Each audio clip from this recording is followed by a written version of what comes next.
తెలంగాణలో ఇవాళ అర్ధరాత్రి నుంచి కూడా ఆటోలు క్యాబ్స్ బంద్ కానున్నాయి. రాష్ట్ర వ్యాప్తంగా ఆటో డ్రైవర్స్ సమ్మెలోకి వెళ్తున్నారు. ఎన్నికల సమయంలో కాంగ్రెస్ ఇచ్చిన హామీలు నెరవేర్చాలని డిమాండ్ చేస్తున్నారు.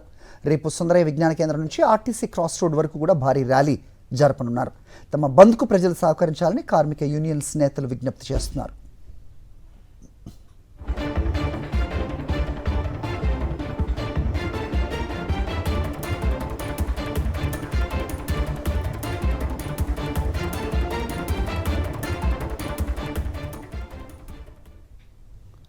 ఆటో కార్మికుల సమ్మెపై స్పందించారు రవాణా శాఖ మంత్రి పొన్నం ప్రభాకర్.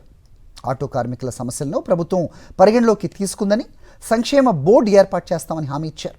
ఈ మేరకు కేబినెట్లో కూడా నిర్ణయం తీసుకున్నామన్నారు. ఆటో కార్మికులపై ఆర్థిక భారం పడకుండా పెట్రోల్, డీజిల్, గ్యాస్ ఆటోల స్థానంలో ఎలక్ట్రిక్ ఆటోలను ప్రోత్సహిస్తామన్నారు.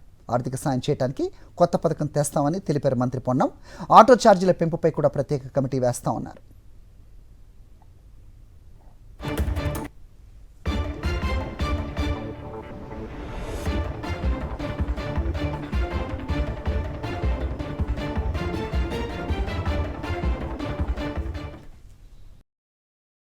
మరిన్ని అప్డేట్స్ కోసం ఛానల్ను సబ్స్క్రైబ్ చేయండి. నోటిఫికేషన్స్ కోసం బెల్ ఐకాన్ పై క్లిక్ చేయండి.